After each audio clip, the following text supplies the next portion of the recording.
Ferreira Carrasco. Allez, vas-y, pourquoi pas. Vas-y, pourquoi pas. J'ai un scoop pour vous. Penalty sur Ronny Lopez à la 151e. Vous vous demandez pourquoi on n'est pas revenu sur la VAR, mais la VAR ne fonctionnait pas. Le Colombien qui a pris le dessus. Il a réussi son dribble. Falcao, ouais. Il est mort. Ce soir, je vais dire tout haut ce que tout le monde pense tout bas. Radio Diagonale, la web radio 100% rouge et blanche. Salut tout le monde et bienvenue dans la France de Jean-Luc Mélenchon. Non, je l'ai tenté quand même, on sait jamais. Peut-être ça peut passer, plus c'est gros, plus ça passe. On l'espère. On peut essayer de l'espérer. On va voilà. partir en Suisse du coup. On va partir du coup en Suisse, non pas pour s'exiler fiscalement, mais pour trouver un air meilleur et pour rejoindre notre ami Adrien, désormais exilé. Donc voilà, on va parler de son pays d'adoption et d'un joueur qui provient de la Suisse. C'est Umberto Barberis, milieu de terrain qui a évolué à l'AS Monaco au tout début des années 80. Et bien sûr, pour m'accompagner, il y aura Rome et Boris. Salut messieurs. Salut Damien, salut Boris. Et bonsoir à tous. Ah, là, ça y est, là, tu l'as fait. Fallait pas déconner quand même. L'accent suisse, on aime bien. Ouais. Donc voilà, Umberto Barberis, arrivé en provenance du Servette Genève. 3 saisons à l'AS Monaco, un titre également acquis en 1982. Il était un petit peu le maître à jouer de cette équipe monégasque. Alors non, pas la traditionnelle question Umberto Barberis parce que les souvenirs en in vivo on les a pas eus et la postérité finalement Umberto Barberis c'est pas grand chose, hein. Il y a eu des passages d'entraîneur mais il n'y a rien de très mémorable, donc il a un petit peu disparu de la circulation, on va dire. Donc voilà, même médiatiquement, il n'a pas trop existé dans son après. Il est certainement un joueur et une figure très importante de la sélection suisse et du football suisse de manière plus globale, mais c'est vrai que son passage dans le reste, dans le football un peu plus européen et mondial, c'est vrai que c'est pas un joueur dont on se rappelle, alors que pourtant, quand on s'y intéresse un petit peu plus proche, en tout cas pour nous, monégasques, c'est un vrai joueur clé de ce titre de 82. Je sais pas, un des peut-être 2-3 éléments les plus importants de ce titre.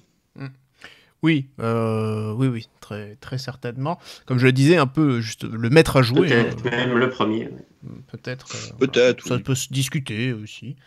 Mais voilà, donc Umberto Barberis qui débarque à Monaco en provenance, donc je l'ai dit, du Servette Genève, de la Suisse, hein, puisque on partait pas beaucoup à l'étranger quand même à l'époque, mine de rien. Il aurait pu partir en Italie, mais parce qu'il était d'origine italienne, hein, d'où son prénom. Et son père d'ailleurs qui jouait en tant que professionnel en Serie A italienne, à Novara, exactement. Mais voilà, donc du coup, on a un joueur qui aurait pu partir à un moment donné à la Lazio de Rome, mais les réglementations pouvaient pas vraiment l'autoriser. Et par la suite, il a eu des offres avant de rejoindre Monaco pour aller au Bayern de Munich ou à la Juventus, mais il a refusé pour rejoindre Monaco. Alors, surprenant. On en parlait avec Klinsmann, le parcours de l'Inter à Monaco, ça pouvait ressembler à un déclin. Refuser, en tout cas ne pas aller au Bayern. Moins installé, on n'avait pas la même importance très clairement sur l'échiquier européen en 1980 qu'en 92. Ça, c'est une évidence. Mais en tout cas, il y a une vraie raison qui justifie Barberis de rejoindre Monaco. Suisse, Monaco, paradis fiscaux. Voilà, faut pas aller plus loin. Non, c'est pas du tout ce que j'allais dire, monsieur. Tout de suite, hein, voilà. Ça y est, Mélenchon est passé, on voit le gars là tout de suite, il a envie de faire la chasse à l'évasion. C'est bon. parti. Barry-boot. Ça va chier, putain. On sent le. Voilà, il a retrouvé tout de suite un regain là, d'énergie. c'est bon, Non, Regain. il dit c'est parce que je veux avant tout que mes enfants reçoivent une éducation à la française. La meilleure, à mon avis. C'était ce qu'il disait. Et aussi parce qu'il connaissait bien le football français et celui de Monaco, qui était assez populaire en Suisse, visiblement. Il disait C'était pas la France de Jean-Michel Blanquer, en tout cas. Non, ça c'est. Non, mais c'était. ça, c'est- Il avait bien senti le coup parce que ça allait être bientôt la France de François Mitterrand pour rester dans le thème. Dans les vérités, ouais. Et en tout cas, du coup, il disait qu'en Suisse, Aymon et Jean Petit étaient aussi célèbres que Platini. Alors, le Platini, fin des années 70, début des années 80, donc le Platini encore très loin d'être devenu ce qu'il est devenu ensuite. Umberto Barberis qui débarque à l'AS Monaco avec un contrat de 4 ans et qui va évoluer sous l'égide d'un tout nouvel entraîneur aussi, Rome. Ouais, j'aime bien, là, depuis quelques émissions, à chaque fois, remettre un peu en contexte avec les mercatos de manière un peu plus globale. Et pour le coup, ce mercato de 1980, il est clé vraiment dans l'histoire du club. On en avait parlé pour Amoros Bellone, qui n'étaient pas des joueurs transférés, mais c'était le début de la pouponnière monégasque, de tous les joueurs qui sont sortis du centre de formation. En 80, Monaco vient de remporter sa deuxième Coupe de France. Non, sa troisième Coupe de France. Pardon, oui, sa troisième. Et c'est un peu la fin d'un cycle pour beaucoup de joueurs très importants des années 80. Il va y avoir le départ de Christian d'Alger, le départ de Delionis, de Bernard Gardon, de Raoul Nogues. Un grand nom d'Alain Moisan également, un grand nom mais moins important pour nous, Roger Mila, qui aura fait une tentative à Monaco lors de la saison 79-80.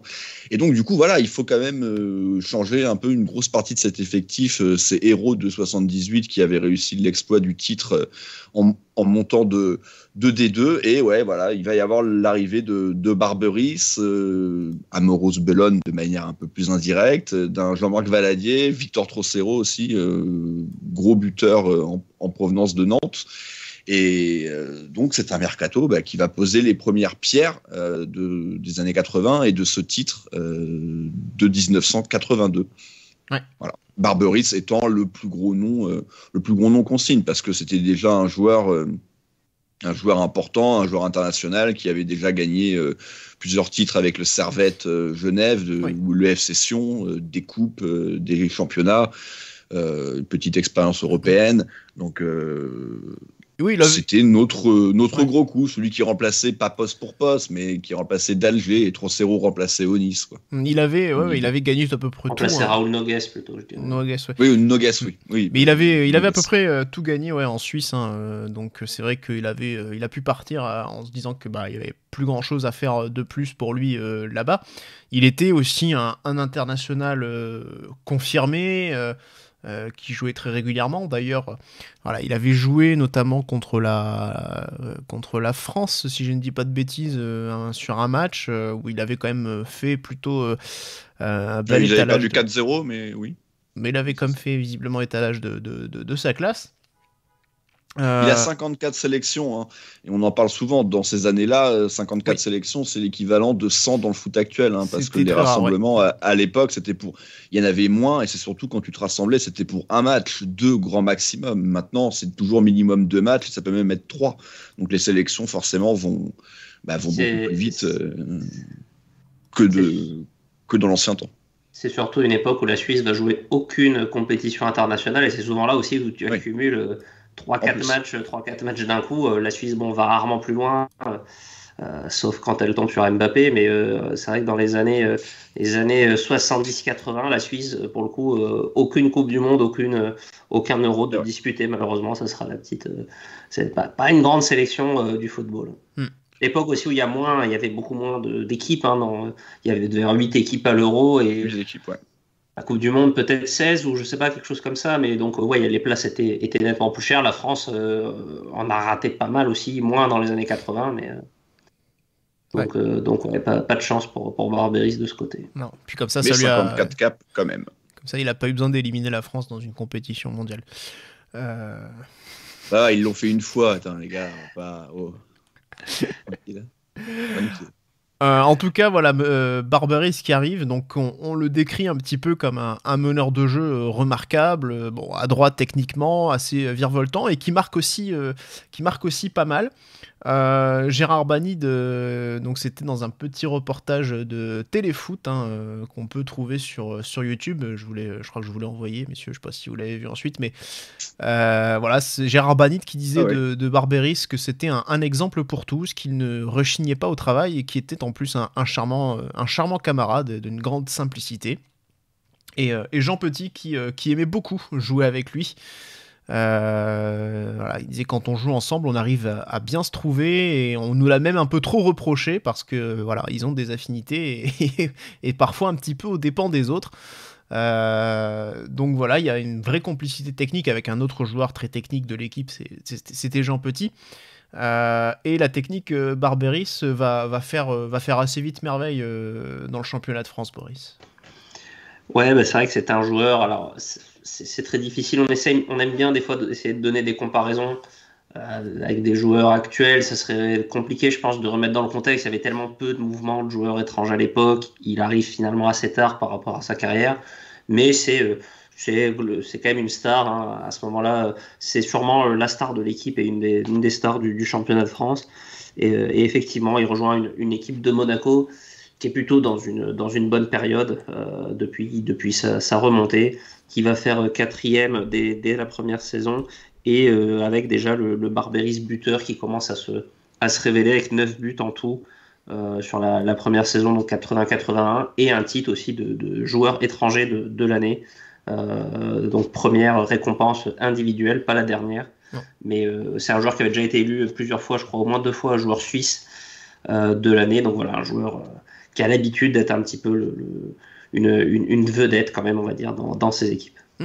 Ouais, il va être également un joueur étranger de l'année aussi en 82. Sur la saison 81-82, donc la saison qui mène au titre, c'était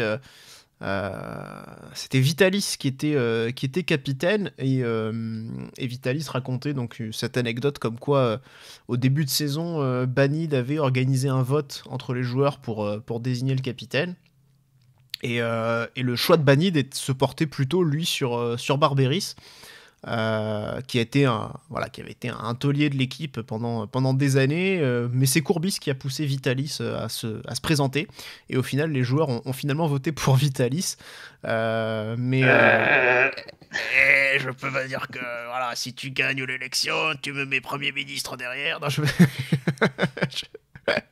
Non, on la connaît, la magouille, hein. Il s'est démerdé pour avoir le meilleur poste sans les responsabilités, Courbis, je sais. Comme d'hab.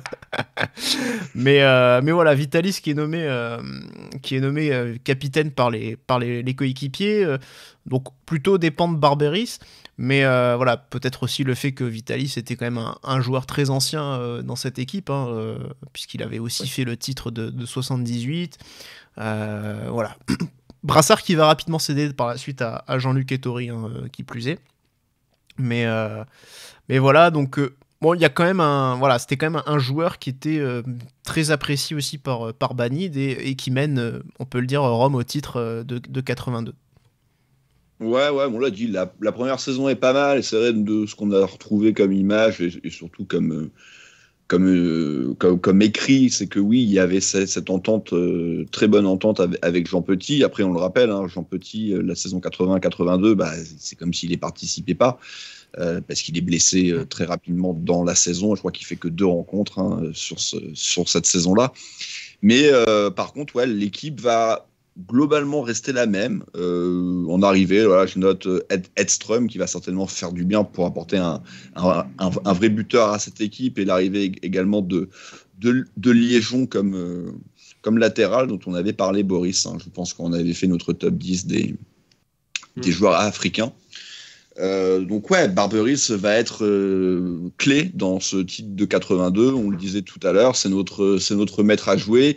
Il n'est pas tout à fait, c'est pas non plus un vrai numéro 10. Donc est-ce qu'on peut le mettre dans la même lignée que l'était un Théo des années 60, ou que l'ont été derrière des Glenn Hoddle, des Gallardo, des Rames à une échelle moindre, en tout cas en termes de palmarès et de longévité, mais en tout cas c'était notre maître à jouer, très important, et surtout on se rappelle de lui particulièrement pour son but lors de la dernière journée, qui est le but du titre, tout simplement, le but qui offre le titre à quelques minutes de la fin. En plus, je n'ai plus la feuille de match devant moi, mais c'est vraiment un but qui nous permet d'être champion. Si Monaco ne remporte pas ce match, jeu, je crois.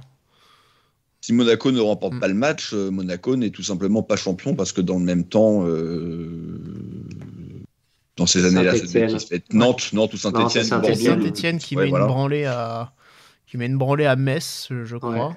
7-0, un truc comme ça, je sais pas. Enfin, Saint-Etienne de Michel Platini. Ouais, on aurait pu. Le titre était passé à côté. Il fallait une victoire. À côté du titre. Donc voilà, on est champion comme ça à la dernière journée. 55 points, on le rappelle, avec la victoire à 2 points. Petite imitation Maurice. Face à Strasbourg. Ouais. Pour la victoire à 2 points. Et c'est une saison, surtout là, je vois les chiffres, surtout assez impressionnante défensivement, puisque Monaco n'encaisse que 29 buts. On a un meilleur buteur à 14, c'est Edström, donc je le disais quand même, qui va faire du bien forcément pour remplacer Trossero, qui a quand même marqué 18 buts pour sa première et unique saison au club. Mais voilà, grosse défense, t'en as parlé avec Vitalis, Courbis, Amoros qui arrive, et Tori pareil, qui est déjà un peu plus installé, mais qui commence à avoir une envergure supérieure. Ouais, qui fait une grosse saison, qui lui vaut le mondial. Du coup.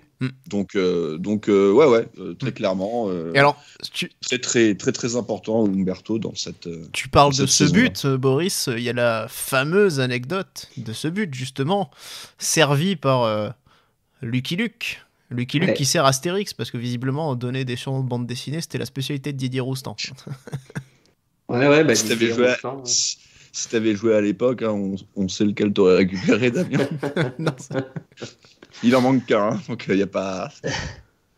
Après on aurait pu aller chercher Tintin, on aurait pu aller chercher pas mal de monde, mais c'est vrai qu'en plus Barberis, qui est un petit peu connu, ou en tout cas c'est ce que lui avait reproché le ouin de service Bruno Bellone, de pas avoir été trop tendre avec lui et d'avoir fait partie, mener un petit peu la fronde contre ces jeunes joueurs, et surtout contre lui.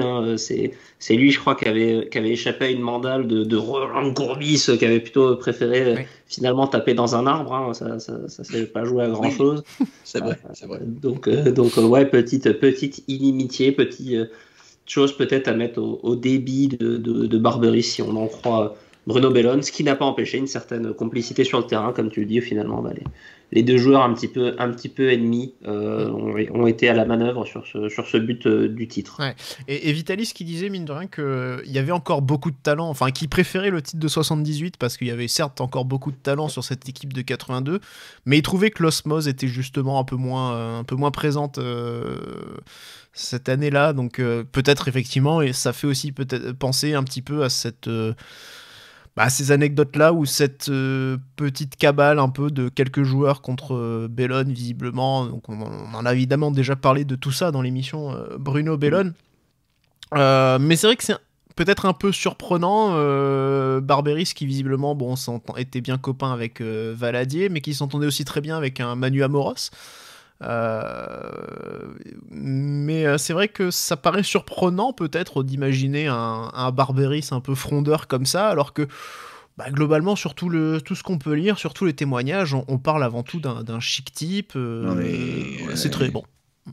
Il y en a qu'un qui s'entendait avec personne au bout d'un moment. Moi je veux pas reparler de ça, mais quand même. Bon. Au bout d'un moment, il y en a un qui a des problèmes avec tout le monde. Donc, bref. Voilà. Et la troisième et dernière saison pour Barberis à Monaco, qui sera, alors d'un point de vue purement statistique, Rome, encore meilleur, encore supérieur. Ouais, parce que là il finit meilleur buteur du club en championnat, 11 réalisations. Ce qui n'est pas énorme, donc ça prouve aussi qu'à côté de lui ça n'avait pas énormément scoré, mais par contre collectivement la saison est moyenne. Au final, c'est 3 saisons au club, c'est 3 fois 8e de coupe, donc là cette 3e saison ne déroge pas à la règle. Et en championnat par contre c'est une décevante 6e place après un titre. forcément une très très grosse chute, sachant qu'encore une fois, j'ai pas l'impression qu'après le titre de 82, et il y a quoi comme départ important? Ouais, on a Courbis, Didier Christophe, Valadier, qui étaient des joueurs importants, en tout cas Courbis et Christophe, un peu historiques, mais bon, l'équipe était un peu en fin de cycle, les très très jeunes joueurs, les Bellon et tout, étaient peut-être pas encore les tauliers qu'ils allaient devenir, mais une saison forcément décevante quand tu sors d'un titre. Ouais. Voilà. Surtout que il y a aussi un parcours en coupe. En C1 vrai, je l'avais pas noté, voilà, mais oui. et une élimination au tir au but en prolongation face au CSKA Sofia. C'était peut-être pas forcément le top club européen non plus à l'époque, et c'est vrai que c'était encore les moments où Monaco jouait un tour et puis rideau. S'en va. Voilà, donc c'était pas, il n'y avait pas non plus de quoi flamber. Pareil, cette saison-là, la Coupe de France, c'est un parcours jusqu'en 8e de finale, donc il y a rien de, effectivement, voilà, il y a rien d'exceptionnel en fin de compte. C'est une des plus mauvaises saisons de la décennie 80, tout simplement. Ouais. Mais voilà, du coup, 3 saisons en tout cas de Barberis qui sont, j'ai même lu impressionnantes, même après ce qu'on peut lire. Alors après, je sais pas exactement ce qu'il en était réellement, mais c'est décrit comme ça, avec un joueur qui a beaucoup de constance, beaucoup de densité dans son activité, donc un joueur très complet finalement, et qui va décider, Boris, de retourner à son club précédent, tout simplement. Ouais, un petit retour au Servette de Genève, effectivement, ce sera Monaco, sa seule expérience à l'étranger. Il le disait en arrivant qu'il avait aussi, lui, souhaité sortir un petit peu de sa zone de confort. Il avait à peu près tout prouvé en Suisse, il avait fait le tour de la question. Lui, il est venu quand même prouver aussi pas mal de choses en France. Il repart avec un titre, 2 fois meilleur joueur étranger de l'année. Voilà, il avait fait un petit peu le tour de la question. Il est retourné du coup finir sa carrière au Servette de Genève, où je crois qu'il sera encore au moins une fois champion et meilleur joueur suisse avant de prendre sa retraite et d'avoir une petite carrière d'entraîneur, essentiellement en Suisse, un petit peu dans les pays exotiques, on va dire aussi, pour mettre la famille à l'abri. Et voilà, et comme tu disais, une carrière d'entraîneur pour le coup qui n'a pas tellement eu d'écho, probablement en dehors des frontières des pays où il a coaché. Donc voilà, quelqu'un qu'on va quand même plutôt perdre de vue par la suite. Tout à fait. Voilà, donc un parcours assez marquant pour Barberis sur 3 saisons. Alors, c'est pas très long non plus, mais c'est vrai qu'on a mine de rien, on a fait pas mal de joueurs qui sont restés aussi très longtemps, notamment dans les années 60, des joueurs qui restaient sur 5-6 ans. Là, c'est vrai qu'entre lui, Klinsmann, qu'on a fait la semaine dernière, même Mick Peba, qui est resté plus longtemps aussi, là, on est sur des périodes un petit peu plus courtes. Et globalement, c'est vrai que les périodes un peu plus courtes ne favorisent pas beaucoup l'apparition sur un mur des légendes. En tout cas, 121 matchs disputés pour Umberto Barberis, c'est 36 buts inscrits, et donc ce fameux trophée gagné en 1982. Du coup, en termes de vote, on va le découvrir tout de suite. On a donc décidé de ne pas mettre Umberto Barberis sur le mur des légendes. Voilà, un peu court, on va pas se mentir. Pour moi, il est un peu court. En fait, c'est surtout la legacy, parce que tu viens de le dire, la longévité est pas ouf, mais il y a quand même 3 saisons pleines. On a mis des joueurs qui ont ce genre de statistiques. Il a un titre de champion, donc pour moi, ça c'est le truc obligatoire. En plus, il est important. Après, pourquoi on l'a pas mis et pourquoi on a mis un Glenn Hoddle? Déjà parce que le niveau est certainement malgré tout un peu inférieur à Hoddle, même si on l'a bien dit encore une fois, il est le meilleur joueur certainement de l'équipe ou pas loin lors de ce titre de 82. Mais par contre, le truc, c'est qu'il n'est pas resté, c'est au niveau de la legacy du coup. où ça fait un petit peu tâche. Peut-être que si on avait vécu en tant que vraiment spectateur, que supporter à l'époque cette saison, et c'est même ces 3 saisons, mais particulièrement celle championne, on aurait une autre image sur Barberis et on l'aurait peut-être mis sur notre mur. Peut-être que ceux qui ont vécu cette époque-là savent réellement l'importance qu'il a eu. Mais avec le temps, cette image s'est un petit peu estompée. Et du coup, il est un petit peu passé aux oubliettes. Est-ce que ça sera le cas, je sais pas, peut-être d'un Bernardo Silva, par exemple, qui potentiellement pourrait avoir un peu le même rôle, mais la différence, c'est que Bernardo, il est en train de continuer à faire une grande carrière, donc il reste dans le foot, et je pense qu'il restera dans les mémoires de l'AS Monaco. Barberis, le fait que sa carrière soit essentiellement en Suisse, que même derrière, on l'a dit, sa carrière d'entraîneur, pareil, essentiellement en Suisse. Je crois qu'il a eu un passage au Maroc, aux Émirats Arabes Unis, en tout cas, voilà, pas dans des grands clubs. Donc c'est tout simplement un nom qu'on oublie. Peut-être qu'il mériterait d'y être. Moi, dans l'absolu, il fait partie des joueurs qui en sont assez proches. Mais il n'est pas dans ces 20-25 top joueurs du club. Il est peut-être dans le top 40, 50. La question que tout le monde se pose, est-ce qu'il est dans le hall de garde de Boris ? Ouais, il est franchement dans le vestibule. Pour moi, il n'est pas très loin. Alors les notes avec les étoiles, ça monte pas très haut parce qu'effectivement, il y a 2 trucs où ça pêche, je pense, c'est que effectivement, hein, c'est pas une grosse longévité. Après, ça n'a pas été gênant pour des joueurs comme Odell ou Anderson, par exemple, qui ont un peu le même parcours, 2-3 ans, un titre, où ils sont en général le joueur vraiment majeur, mais des joueurs plus proches de nous aussi, et peut-être tout simplement un petit peu plus forts, et qui ont peut-être un peu plus imprimé dans les mémoires et dans les rétines. Et puis oui, voilà, Barberis, pour le coup, joueur franchement oublié, que je pense on aurait beaucoup de mal, si on faisait un sondage, à replacer correctement dans l'histoire du club, peut-être plus proche dans cet aspect-là de joueurs comme Nogues, comme Théo. Alors des joueurs qui ont eu un peu moins de succès collectif comme Conti ou Pastoriza, mais voilà, dans cette ligne un petit peu des numéros 10 de l'AS Monaco. Mais pour moi, il n'est pas très loin parce qu'il a ce côté vraiment, je suis un peu la vedette de l'équipe sur une période qui est quand même conséquente, hein, de 2-3 ans, je gagne un titre. La période au global, elle est quand même plutôt correcte. Il y a des saisons les saisons se valent pas toutes, mais c'est pas non plus, c'est pas l'AS Monaco Ligue 2 hein, qui avait une dizaine ou même quelques années auparavant. Ça reste une équipe top 6 de Ligue 1 à chaque fois. Et voilà, lui, il en est la vedette, il en est le joueur majeur. C'est peut-être, par contre, cette équipe de 82, dans les champions, une de celles qui a le moins marqué. Peut-être. Ouais. Il y a la date, mais peut-être pas que, parce que je pense que 78, pour le coup, pour des raisons qu'on a dit, peut-être plus marquant, peut-être laisser plus de souvenirs sur des joueurs voilà, comme Onis, comme d'Alger, comme Jean Petit, qu'on associe tout de suite. Peut-être que 82 est un peu moins fort dans ce sens-là, donc voilà. Mais pour moi, voilà, ça fait partie des joueurs vraiment associés comme ça à une équipe quand même gagnante et qui est pas si loin que ça pour moi.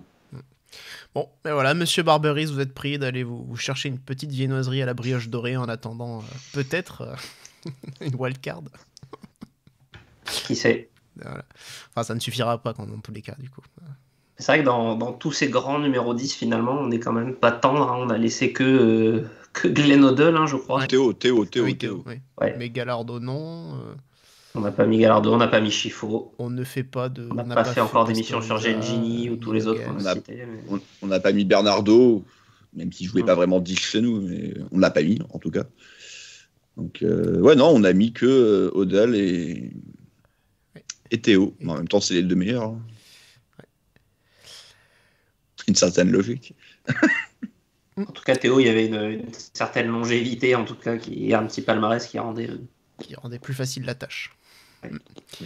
Voilà, du coup, pour Umberto Barberis, donc un petit coup d'œil rapide sur ce mur des légendes qui s'affiche et que vous connaissez maintenant depuis Triste un mois. Saison 2. Oui, Triste saison 2. Ouais. Rassurez-vous, il y en aura. Oui, Il y en aura, il y en aura encore quelques-uns. Il y en a quelques-uns encore. Et notamment peut-être, sûrement, sans doute la semaine prochaine, puisque enfin l'émission Christian d'Alger. Enfin, ça y est. Ah, ça y est. la fameuse. Elle est là. Ah bah écoute, Damien, on sera là, mais on va te laisser parler pendant une demi-heure. Je vous promets une intro à la Subasic. Ça promet de grands moments. Mais enfin voilà, du coup, l'émission numéro 41 consacrée donc à Christian d'Alger, joueur évidemment important. On parlait du titre de 78. Voilà, il en a fait partie. Du coup, bah, nous, on va se quitter là. Du coup, donc Monaco qui jouera Angers. Jamais facile. 1er mai, voilà. 1er mai, donc messieurs, vous êtes... Ah mais c'est à la maison que ça va. C'est à la maison, donc vous serez priés de ne pas prendre de jours de repos, de ne pas vous mettre en jour férié pour ce match. Il faut assurer les débris. C'est un dimanche et c'est le 1er mai, donc putain... T'as la double sanction. Ouais. Voilà, mais bon, maintenant qu'on a un nouveau président, on aura peut-être plus de jours fériés qu'avant, je ne sais pas. Ouais. Bah, la fête du travail, ça va se respecter avec... Ça va être une semaine. Avec Jean-Luc. Bon, par contre, toutes les fêtes religieuses, elles risquent de sauter. Hein. Ouais. Moi, ça va, je suis à Monaco, j'ai les fêtes religieuses. Je suis peinard. Moi, je suis au chômage, donc je m'en fous. Techniquement, chaque jour est une petite fête. Bon, voilà, allez, assez plaisanté. Donc, évidemment, on vous donne rendez-vous pour le prochain Mur des légendes qui sera consacré à Christian d'Alger. Merci Boris et merci Rome. Et bien sûr, portez-vous bien. Salut à tous. Ciao, ciao. Et bisous.